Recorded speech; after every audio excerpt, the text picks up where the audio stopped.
নমস্কার সবাইকে। আগস্ট মাস শুরু হয়ে গিয়েছে।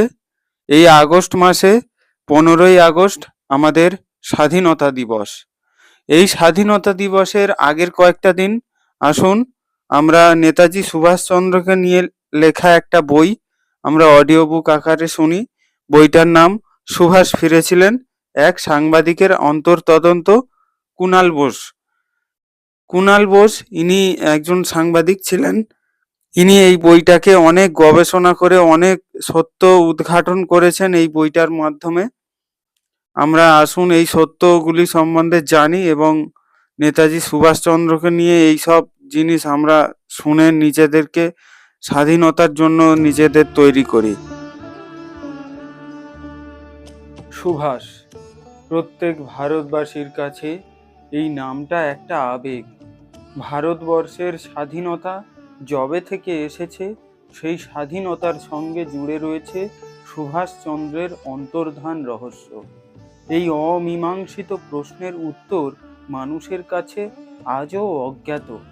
সুভাষ ফিরেছিলেন এই বইতে ধরা রয়েছে সাংবাদিকের নিজস্ব ভঙ্গিতে সুভাষচন্দ্রের অন্তর্ধান রহস্য বিষয়ক তদন্ত। চন্দননগর থেকে উত্তরপ্রদেশের ফৈজাবাদ রহস্যের সন্ধানে ছুটে বেড়ানোর গল্প। সুভাষ ফিরেছিলেন, এক সাংবাদিকের অন্তর্তদন্ত। কুণাল বোস।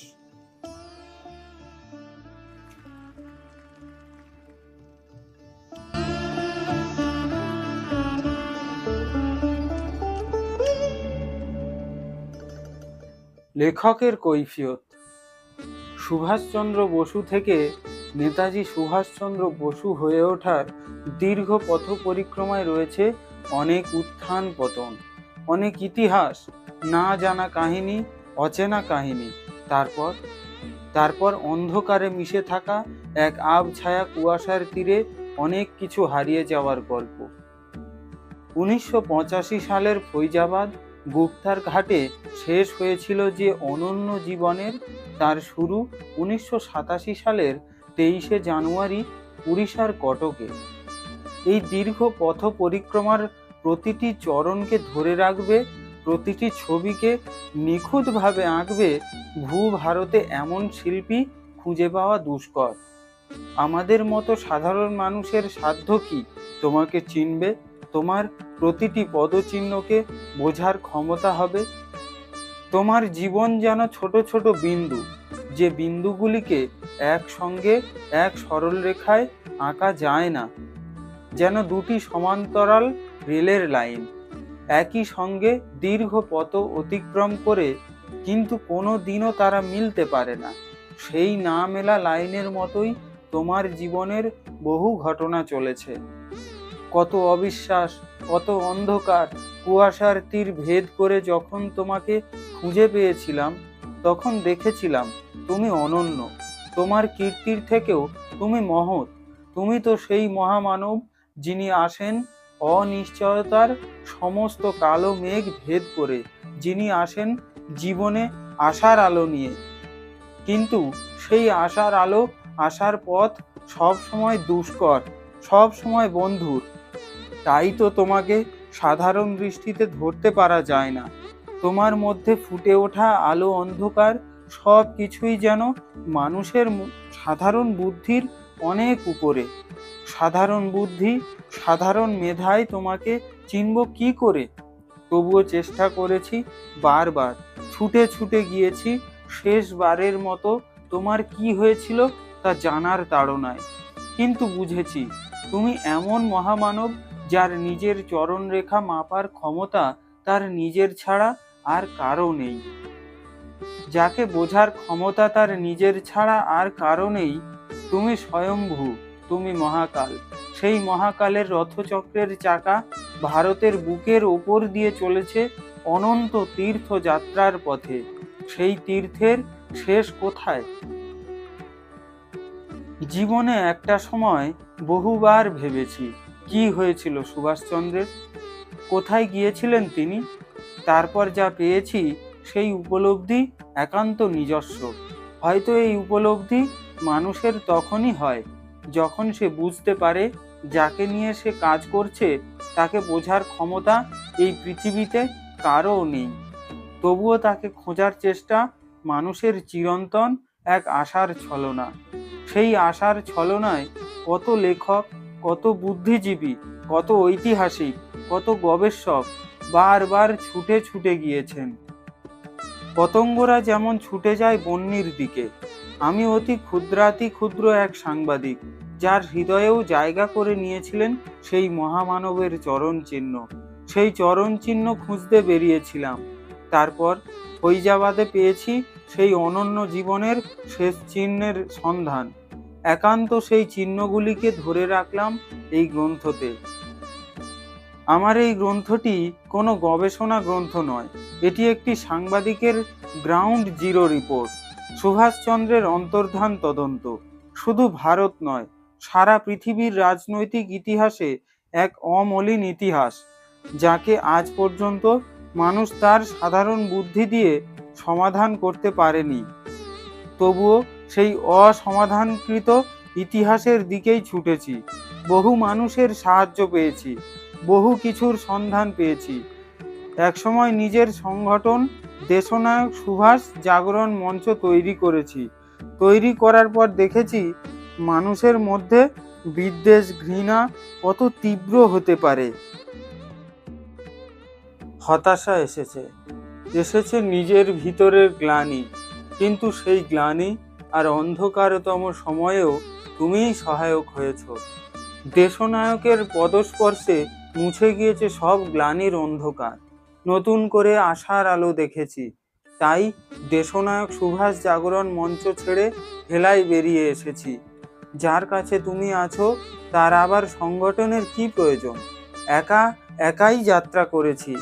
জানি না সেই যাত্রা সফল হয়েছে কিনা, তবুও সেই যাত্রা অনন্তের দিকে, অনন্তকে ছোঁয়ার দিকে। এটুকু জানি, সমস্ত অনন্তের শেষে রয়েছেন মহাকাল। বিচার তো তিনিই করবেন। মহাকালের জীবন কাহিনী লেখার সাধ্য আমাদের মতো সাধারণ মানুষদের কোথায়? তাই নিজের সাংবাদিক জীবনের গবেষণায় যতটুকু পেয়েছি, যত মানুষের সান্নিধ্য লাভ করেছি, সবার থেকে পাওয়া তথ্য এবং আমার নিজের চিন্তারাজি তুলে ধরলাম আপনাদের জন্য দুটি মলাটে। একটি গ্রন্থ তৈরি করা সহজ নয়, এর মধ্যে থাকে লেখকের বহু যন্ত্রণা, দুঃখ, বেদনার কথা। আর আমার গ্রন্থে তো স্বয়ং মহাকালের যন্ত্রণা, দুঃখ ধরার চেষ্টা। এই দুঃসাহসিক অভিযানকে সফলতার দিকে নিয়ে গিয়েছেন যারা, তাদের মধ্যে রয়েছেন আমার একান্ত শুভানুধ্যায়ী, আমার বহু বন্ধু এবং ভাতৃপ্রতিম মানুষেরা। আমার এই কাজের সফলতায়, আমার এই গবেষণার সফলতায় যাদের অবদান স্বীকার না করলে ক্ষমাহীন অপরাধ হবে, তাদের মধ্যে রয়েছেন রণেন্দ্র মোহন রায়। আমি ঋণী মাননীয়া রীতা ব্যানার্জির কাছে, শক্তি সিং, অশোক টন্ডন, ডক্টর তোমার থেকে শুরু করে গবেষক, লেখক, সৈকত নিয়োগী সৌম্যব্রত দাশগুপ্ত ও আমার বোনের মতো কৃপা ঢালির কাছে, যারা সহায়ক হয়ে আমার গ্রন্থটিকে একটি নতুন রূপ দিতে সাহায্য করেছেন।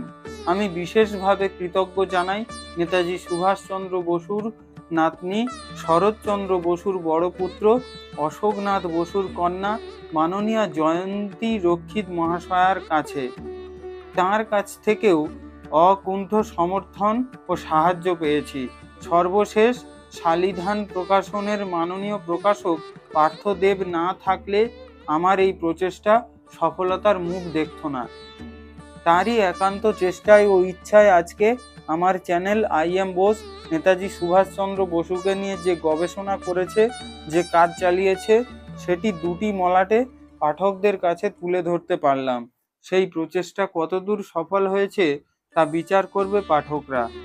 আর বাকি বিচারের ভার মহাকালের হাতেই তুলে দিলাম। নমস্কার, জয় হিন্দ। ইতি কুণাল বোস।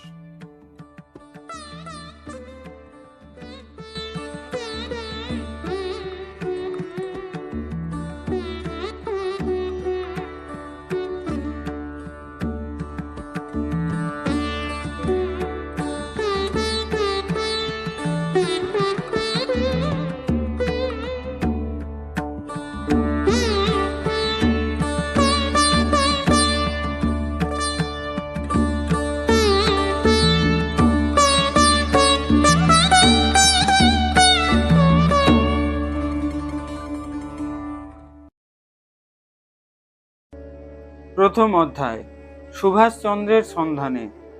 নেতাজি নামটা যে কোনো বাঙালির কাছে এক অধরা স্বপ্নের নাম। শুধু বাঙালিই বা বলছি কেন, ভারতের বহু মানুষ, বহু তরুণ প্রজন্মের প্রতিনিধিরা এখনও তাকে স্বপ্নের হিরো বলে মনে করে। কালের গতি নিরন্তর সামনের দিকে চলেছে, পিছনের দিকে কখনো সময়ের চাকা ঘোরে না। আর এই সামনের দিকে যেতে যেতে পিছনের বহু ফেলে আসা স্মৃতি অস্পষ্ট হয়ে যায়। নেতাজি কি সেই রকমই এক অস্পষ্ট হয়ে যাওয়া স্মৃতি, এক মুছে যাওয়া অতীত? বিষয়টা নিয়ে আমি অনেকবার ভেবেছি, আর এই ভাবনার থেকেই আমার কাজ করা শুরু। বহু মানুষ নেতাজিকে নিয়ে বহু কাজ করেছেন। কেউ তাকে নিয়ে গবেষণা করেছেন, নিত্য নতুন বই লিখেছেন। কেউ আবার তার অন্তর্ধান রহস্য নিয়ে গণ আন্দোলনের পথেও নেমেছেন। আমি প্রথম থেকেই ভেবেছি নতুন কিছু করব, এমন কিছু যা বহু মানুষকে একসঙ্গে জুড়বে। সেই সব মানুষ যারা নিজেদের মনে মনে আজও সুভাষকে বুঝতে চায়, সেই সমস্ত মানুষ যাদের হৃদয়ের মণিকোঠায় এখনও সুভাষই এই দেশের একমাত্র হিরো। সেই কাজ করতে গিয়ে বহু চড়াই উতরাই পার হতে হয়েছে। অনেক মানুষকে চিনেছি, বহু মানুষকে দেখেছি। জীবনে বহু অভিজ্ঞতার মধ্যে দিয়ে শিখেছি কঠিন পথ কিভাবে পার হতে হয়। কিন্তু এই সমস্ত পথ চলার ক্লান্তি, যন্ত্রণা ভুলে যেতে পেরেছি নেতাজির জন্য। যখনই মনে করেছি আমি তো নেতাজিকে নিয়ে কাজ করছি, তখনই আমার সমস্ত রকম হতাশা, যন্ত্রণা, দুঃখ, বেদনা, অপমান এক মুহূর্তে কোথায় যেন গায়েব হয়ে গেছে। সুভাষচন্দ্র কি একজন ম্যাজিশিয়ান? তার জীবনের সুর কোন ছন্দে বাঁধা ছিল? সেই ছন্দের উৎসের খোঁজ করতে গিয়ে বহু বছর ধরে বহু গবেষক, বহু লেখক দিশেহারা। চেনা ছকের কোনো গণ্ডিতেই বাঁধা যায় না তাকে। ছক ভাঙার খেলাতেই তিনি জিতে নিয়েছেন আমাদের সবার মন। ঠিক সেইভাবেই আমারও জীবনে এসেছিলেন নেতাজি। বহু মানুষের সঙ্গে আজকে দেখা হলে তাদের একটা প্রশ্ন খুব কমন থাকে, কুনাল, আপনি নেতাজিকে নিয়ে ইন্টারেস্টেড হলেন কেন? এ প্রশ্নের উত্তরটা আমিও ভেবেছি। বহুবার এ প্রশ্নের উত্তর খুঁজতে গিয়ে নিজেকেই নতুন করে চিনেছি। সত্যি কি বিশেষ কোনো কারণ ছিল, নাকি বাঙালি বাড়ির আর পাঁচটা ছেলের মতোই আমারও জীবনে তিনি স্বপ্নের সুপার হিরো? সমস্ত না পাওয়া, হতাশা, যন্ত্রণা শুধু তার দিকে তাকিয়েই ভুলে থাকা যায়। যেভাবে বাঙালি তার নতুন আত্মপরিচয় খুঁজতে গিয়ে সমস্ত না পাওয়া, হতাশা, যন্ত্রণা ভুলে থাকে নেতাজিকে দেখেই, ছোটবেলায় নিজের মনের সব কথা তুলে ধরতাম তুলির টানে। বাঙালি বাড়ির আর পাঁচটা ছেলের মতোই ছবি, কবিতা এসব এসেছিল আমার জীবনে। আমার বাবা যেহেতু একজন আর্টিস্ট, তাই সরস্বতীর কৃপায় যথেষ্ট পরিমাণ পেলেও লক্ষ্মীর কৃপা সেইভাবে পাননি। বাবার মধ্যে থাকা শিল্পসত্তা হয়তো কোনোভাবে সঞ্চারিত করেছিল আমার ছোট্ট মনকে। ছোট হাতে তুলি ধরে সাদা সাদা কাগজের উপর ভরিয়ে দিতাম নিজের মনের চিন্তা ভাবনাগুলোকে। আত্মীয় স্বজন, বন্ধু বান্ধবরা মাকে বলতো একদম বাবার মতো হয়েছে। ছবিটা নেহাত খারাপ আঁকতাম না বলেই আমার মার সেইটা নিয়ে একটা গর্ব ছিল। সব মাই তো তার সন্তানকে নিয়ে গর্ব করতে ভালোবাসেন। আমাদের পাড়ার ক্লাবে বিরাট এক বসে আঁকো প্রতিযোগিতা হয়েছিল। দাদু 5 টাকা দিয়েছিলেন সেই প্রতিযোগিতায় নাম দেওয়ার জন্য। নেতাজির 100 বছরের জন্মজয়ন্তীতে নিজের মনের মতো ছবি আঁকতে হবে। নিজের মনের সবটুকু ঢেলে দিতে হবে সাদা কাগজটার উপর। কিন্তু এমন কোন ছবিটা রয়েছে যেটা আঁকলে আমার মনের সবটুকু ফুটিয়ে তুলতে পারবো এক টুকরো সাদা কাগজে? অনেক ভেবেচিন্তে সাদা কাগজের উপর আমার ছোট্ট হাতে ধরা পেন্সিলটা আঁকিবুঁকি কাটলো। দেখতে দেখতে ফুটে উঠল সামরিক পোশাকে, মুখে মৃদু হাসি, অথচ সেই আধ্যাত্মিক গাম্ভীর্যে পরিপূর্ণ বাঙালির মনের মানুষ নেতাজি। আমার শিশু মনও বুঝতে ভুল করেনি, এই একটা মানুষের ছবি আছে যাকে আঁকলে মনের সব কথা, সব না হতে পারার যন্ত্রণা, সব হয়ে উঠতে চাওয়ার ইচ্ছা প্রকাশ করা যায়। তারপর গল্পটা বড়ই অদ্ভুত। সেই প্রতিযোগিতায় আমার জীবনে সাফল্য এনে দিয়েছিল নেতাজির ছবি, প্রথম পুরস্কার। মনের মধ্যে এই সাফল্যটা কোনোভাবে তার উপর আস্থা, নির্ভরতা, বিশ্বাস অনেক বাড়িয়ে দিয়েছিল সেই ছোট বয়স থেকেই। এই নির্ভরতা আমাকে তারপর থেকে একটু একটু করে গ্রাস করতে শুরু করলো। আমার বড় হয়ে ওঠার প্রতিটা মুহূর্ত নেতাজি হয়ে উঠলেন একটা বড় নির্ভরতার জায়গা। নেতাজি সুভাষচন্দ্রের জন্য কিছু একটা করব, এমন ভাবনা বারবার এলোমেলোভাবে এসেছে মনে। যেদিন প্রথম মিডিয়া হাউসে যোগ দিয়েছিলাম, মনে মনে ভাবলাম এইবার নেতাজিকে নিয়ে অনেক কিছু করার সুযোগ পাব। কিন্তু বাস্তবটা ছিল অনেক কঠিন। সেখানে আমার কাজ করার সুযোগ ছিল সীমিত। মাঝে মধ্যে যেটুকু সুযোগ এসে জুটত তার মধ্যেই চেষ্টা করতাম। সামান্য সাফল্য এলে মনে করতাম অনেক কিছু করতে পেরেছি। কিন্তু একটা বিষয় বারবার আমাকে যন্ত্রণা দিত। সাফল্যের থেকেও মিডিয়া হাউসে ব্যর্থতাই জুটত বেশি। তবুও আমার মনে একটা দৃঢ় বিশ্বাস ছিল, দেশের মানুষের কাছে সব থেকে বেশি পৌঁছে যাওয়ার যে মাধ্যম, সেটিকেই ব্যবহার করব আমি নেতাজি সুভাষচন্দ্র বসুকে নিয়ে প্রচার করার জন্য। 2015 সাল 15ই আগস্ট। আমি তখন 24 ঘন্টা চ্যানেলে এডিটর অঞ্জন বন্দ্যোপাধ্যায়ের কাছে অনুরোধ করে নেতাজিকে নিয়ে একটা বিশেষ অনুষ্ঠানের আয়োজন করেছিলাম। নামি দামি নেতাজি গবেষক ও পরিবারের সদস্যদের ডাকা হলো। বেশ সাড়া ফেলেছিল সেই অনুষ্ঠান। গবেষক অনুজ ধরের সেটাই প্রথম বাংলা টেলিভিশনে নেতাজিকে নিয়ে অনুষ্ঠানে যোগদান। এরপর থেকেই বেশ ভালো সাড়া পেতে শুরু করলাম। সেই যুগটা ছিল অর্কুটের যুগ। সোশ্যাল মিডিয়ার জয়যাত্রা যে এত দ্রুত আমাদের সমাজটাকে বদলে দিতে পারে, সেই আভাস হয়তো আমাদের মিডিয়া হাউসের বড় কর্তারা তখনও পাননি। আমরা যেহেতু সমাজের নিচু তলার মেশার সুযোগ পেতাম, তাই বুঝতে পারছিলাম একটা বড় বদল আসছে। মনে মনে ভেবে রেখেছিলাম আধুনিক সময়ের সব থেকে বড় হাতিয়ারকেই নিজের বাহন বানাবো। যুগের ধর্ম তো এটাই।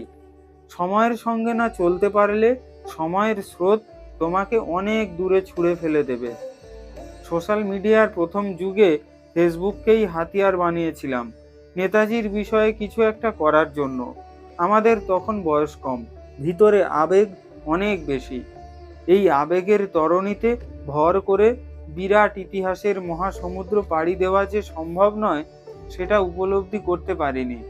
নিজের মতো কিছু মানুষকে খুঁজে পাওয়ার আশায় গড়ে তুলেছিলাম সংগঠন। কিন্তু কবি শঙ্খ ঘোষের সাবধান বাণী অক্ষরে অক্ষরে ফলে গেল। সত্যি, এক দশকে সংঘ ভেঙে যায়। বুঝতে পারলাম জোট বাঁধা কাজে বিপত্তি অনেক বেশি। আসল ইতিহাসের অনুসন্ধানের থেকে বর্তমানের পাঁক ঘাঁটাতেই মানুষ সেখানে বেশি ব্যস্ত। তবুও চেষ্টা করেছি মিডিয়া হাউসে বা নিজের সংগঠন তৈরি করার। কিন্তু এক সময়ই আমার সমস্ত দ্বিধা কাটিয়ে দিল। সোশ্যাল মিডিয়াকে হাতিয়ার করলাম নিজের জীবনে, শুধুমাত্র নিজের জীবন নির্বাহের জন্য নয়। সোশ্যাল মিডিয়া হয়ে উঠল আমাদের নেতাজি অনুসন্ধানেরও প্রধান বাহন। নেতাজি কি সত্যিই এখনো জীবিত রয়েছেন? কত বয়স অবধি কোনো মানুষ জীবিত থাকতে পারেন? আচ্ছা, যদি উনি বেঁচে থাকবেন, তাহলে উনি ফিরে এসে দেশের হাল ধরলেন না কেন? নেতাজির মতো মানুষ কি ভয় পেয়ে লুকিয়ে থাকার মানুষ? প্রশ্নগুলো দীর্ঘদিন ধরে আমার দিকে ছুটে আসতো বুলেটের মতো। কোনোটা আমাকে বিদ্ধ করেছে, আবার কোনোটা আমাকে ভাবিয়ে তুলেছে। এই প্রশ্নগুলো যেন ভারতীয়দের জীবনের সবথেকে বড় ট্র্যাজেডি, তাদের স্বপ্নের নায়কের না ফিরে আসার গল্প। এই চিন্তা থেকেই শুরু করলাম অনুসন্ধান। কোথায় ছিলেন নেতাজি? সত্যিই কি তিনি দেশে ফিরে এসেছিলেন? যতবারই প্রশ্ন নিয়ে বহু মানুষের মধ্যে অনুসন্ধান চালিয়েছি, ততবারই উত্তর এসেছে বহুমাত্রিক। সমস্ত দ্বিধা আর দ্বন্দ্ব কাটানোর জন্য প্রয়োজন ছিল যুক্তি আর তথ্যের সঠিক ব্যবহার। অবশেষে সেই পথেই আমি হাঁটতে শুরু করলাম। এবার বলবো আমার সেই যাত্রার গল্প।